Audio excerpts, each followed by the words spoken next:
In the name of Allah, the most beneficent, the merciful. Assalamu alaikum, lovely students, and welcome back to English with Murtaza. Okay, in today's lecture, we are going to study poem number 8. Lecture number is 1, and the title of the poem is Ozymandias. Ozymandias is written by P.B. Shelley. P.B. Shelley is the poet of this Ozymandias. Got it? And Ozymandias, it is an alternative name for the Egyptian pharaoh Ramesses II.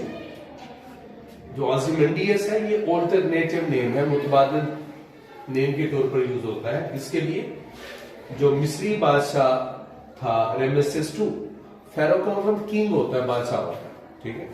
मिस्र का जो फेराउन जिसका नाम था Ramesses II के लिए क्या use किया जाता है नाम Ozymandias। तो Ozymandias is used for Ramesses II, who was the king of Egypt. Got it? Egypt का बादशाह था Ramesses II, उसके लिए क्या यूज किया जाता है नाम Ozymandias. ओके, Ozymandias जो है that is a Greek word. Ozymandias is a Greek word. It means the king of air, हवा का बादशाह. Ozy means air and Mandius means ruler. The ruler of the air, यानी कि the biggest king, the greatest king, the mightiest king, the powerful king, सबसे मजबूत बादशाह, बहुत बड़ा बादशाह। ठीक हो गया? ये जो poem है that is written in the form of a sonnet. Ozymandias जो है that is a sonnet. Ozymandias क्या है? Ozymandias जो है that is a sonnet. और sonnet एक ऐसी poem होती है जिसमें 14 लाइन होती है. Sonnet is a poem which consists of 14 lines. You can see Ozymandias जो poem है इसकी 14 लाइनें हैं. तो 14 लाइनों वाली नज़म को क्या कहा जाता है? सोनेट कहा जाता है। तो Ozymandias is a sonnet। और जो सोनेट की फर्स्ट 8 लाइन्स होती हैं, पहली 8 लाइनें होती हैं, उनको ऑक्टेव कहा जाता है। क्या कहा जाता है? They are called octave.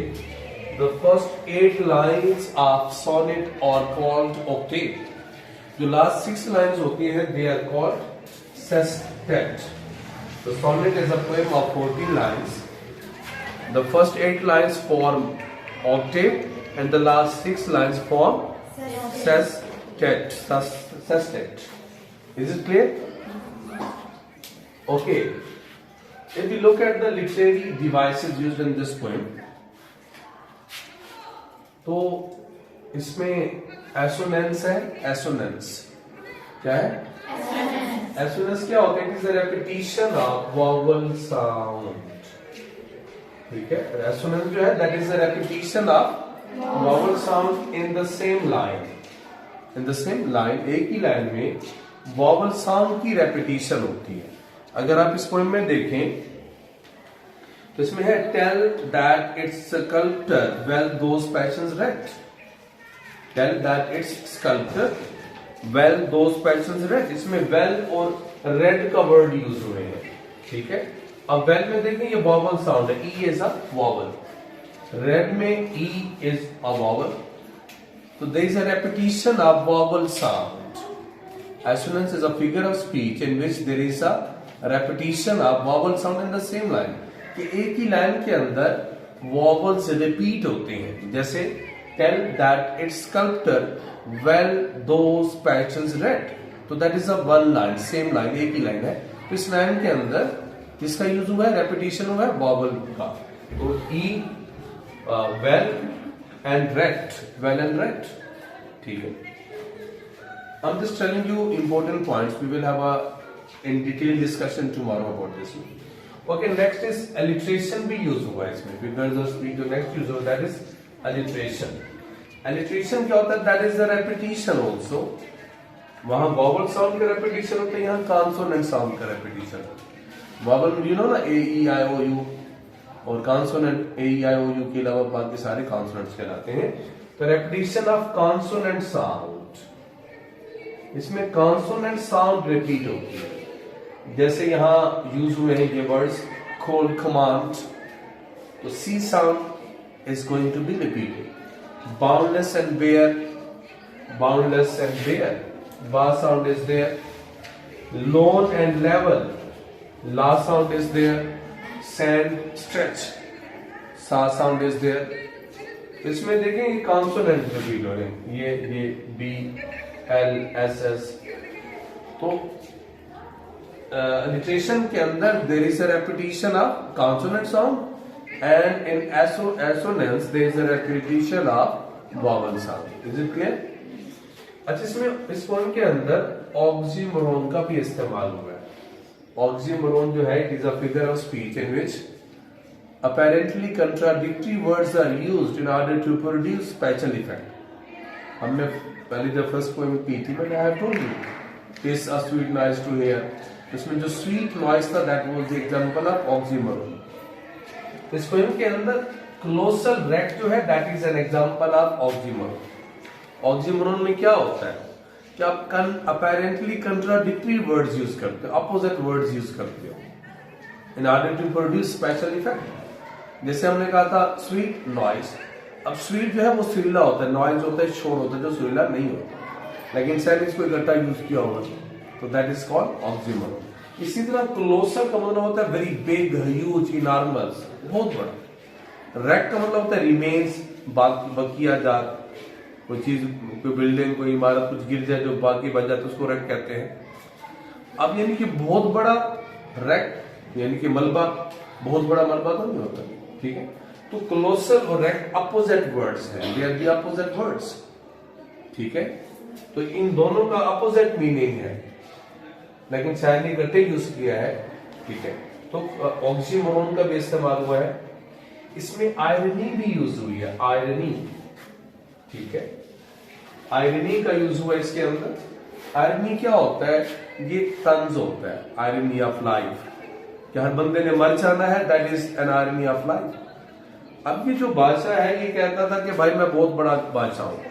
जो किंग ऑजीमेंडियस था, इसने एक स्टैचू बनवाया हुआ था, उस स्टैचू का जो पेडिस्टल था वहां लिखा हुआ था my name is Ozymandias, king of the kings, look at my work ye mighty and despair. तो वहां लिखा हुआ था कि मेरा नाम ऑजीमेंडियस है, मैं बादशाहों का बादशाह हूं, मेरे कारनामों को देखो, बड़े बादशाह और मायूस हो जाओ, यानी कि तुम मेरे जैसा कुछ भी नहीं कर सकते।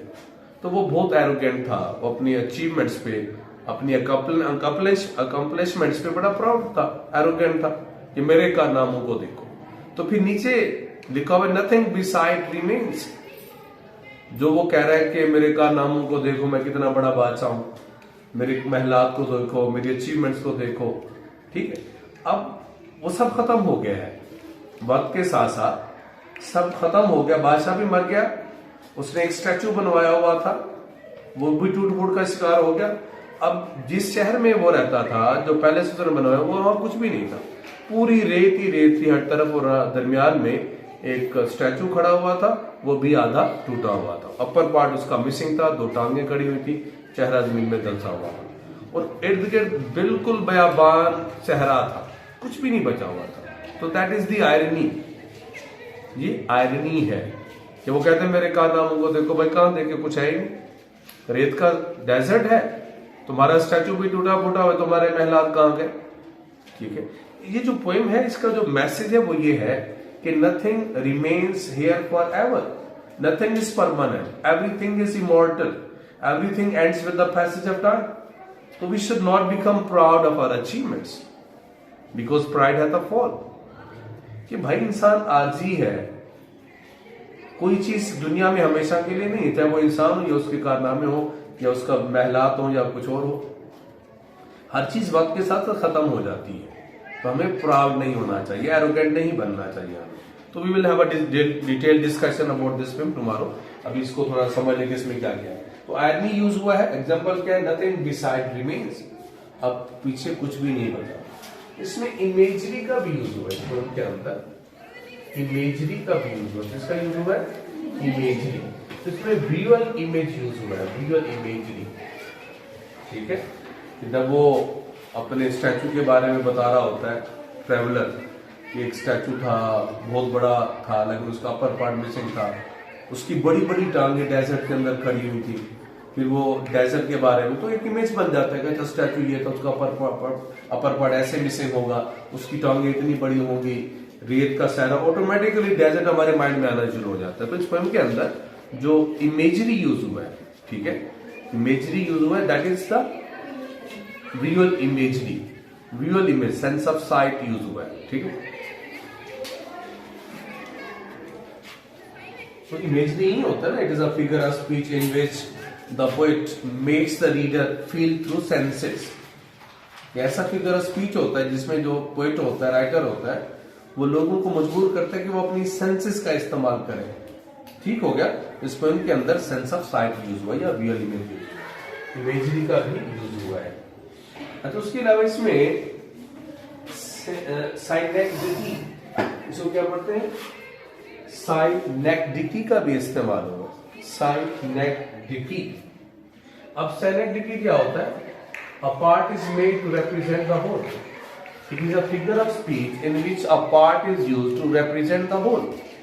क्या आप किसी चीज का एक पार्ट यूज करके पूरी जो बड़ी चीज है उसकी नुमाइंदगी करते हो? मैं अगर ये कहूं my wheels are out of order, wheels are out of order, my wheels are out of order, ठीक है, व्हील मीन पहिए, यानी कि my car is out of order. तो व्हील का वर्ड यूज करके मैंने पूरी कार को रिप्रेजेंट कर दिया, ठीक है। इस पोएम के अंदर द हैंड का वर्ड यूज हुआ है, द हैंड दैट मॉक्ड, वो हाथ जिसने इसे बनाया। तो जो हैंड है it refers to the sculptor. यहां जो पार्ट यूज हुआ है द हैंड, वो किसकी तरफ इशारा करता है? It stands for the sculptor, मुजस्मा साज, जिसने ये मूर्ति या ये मुजस्मा बनाया था, उसकी तरफ इशारा करता है। इसमें द हार्ट यूज हुआ है। The heart refers to the king. जो यहाँ हार्ट का वर्ड यूज हुआ है, द हार्ट को किसकी नुमाइंदगी करता है? किंग की। जैसे इसमें देखिए the hand that mocked them and the heart that felt, वो हाथ जिसने इसे बनाया, यानी वो मुजस्मा था जिसने इसे बनाया, and the heart that felt, और वो बादशाह जिसके दिल में ये एहसास पैदा हुए। ठीक है, तो इसमें सिनेक्डिकी का इस्तेमाल हुआ है कि आप एक पार्ट के जरिए पूरी चीज को रिप्रेजेंट करते हो। जैसे हैंड का वर्ड यूज करके हमने स्कल्पचर को रिप्रेजेंट किया, हार्ट का यूज करके हमने किंग ऑजिमेंडियस को रिप्रेजेंट किया। ठीक हो गया। तो इसमें these are the figures of speech which are used in this poem. तो these are the important points. ठीक है, तो कल हम इसके रेफरेंस, कॉन्टेक्ट और एक्सप्लेनेशन को देखेंगे। हम हर चीज पे इतना ज्यादा इन डिटेल नहीं करते क्योंकि हमारे पेपर में 5 नंबर का नहीं ये क्वेश्चन, और जो एक्सप्लेनेशन है रेफरेंस टू द कॉन्टेक्स्ट है वो जस्ट 3 मार्क्स का होगा, जो पंजाब बोर्ड का पेपर बनता है। तो इस वजह से बस थोड़े से इंपॉर्टेंट पॉइंट, ताकि हमारी जो एक्सप्लेनेशन है वो बड़ी हो जाए, एक्सप्लेनेशन में ये चीजें ऐड कर दें। ठीक हो गया। तो इंशाल्लाह see you in the next lesson. अल्लाह हाफिज।